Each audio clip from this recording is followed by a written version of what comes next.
Bienvenue dans ce monde où l'on est perpétuellement à la recherche d'une meilleure personnalité. Bienvenue à la rencontre d'une jeunesse handicapée par son vécu quotidien et ses faiblesses. Une jeunesse qui voudrait voir le soleil, mais à qui on ferme souvent les yeux.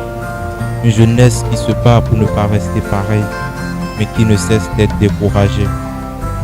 Une jeunesse pleine de talent comme une fleur pleine de sève, qui recherche sans trêve, mais qui ne devient une star que dans ses rêves. Une jeunesse éloignée de ses rêves, qui crie « Tu marches sur mes rêves ». On n'y croyait pas, parce que tant d'autres ont essayé de nous décourager en nous montrant que nous perdions notre temps.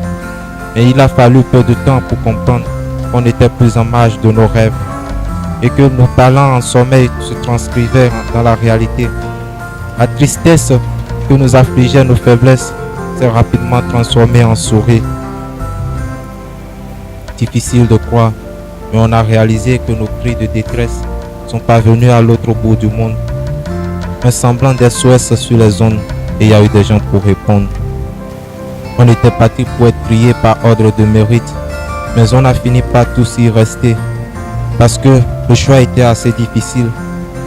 Venu de plusieurs horizons, on a fini par former une famille plus déterminée que jamais, partie d'un rêve pour retrouver le chemin qui conduit à la porte de nos destins.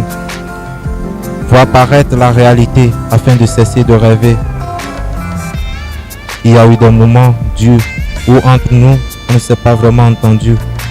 Mais nos rêves étaient plus forts que nos querelles.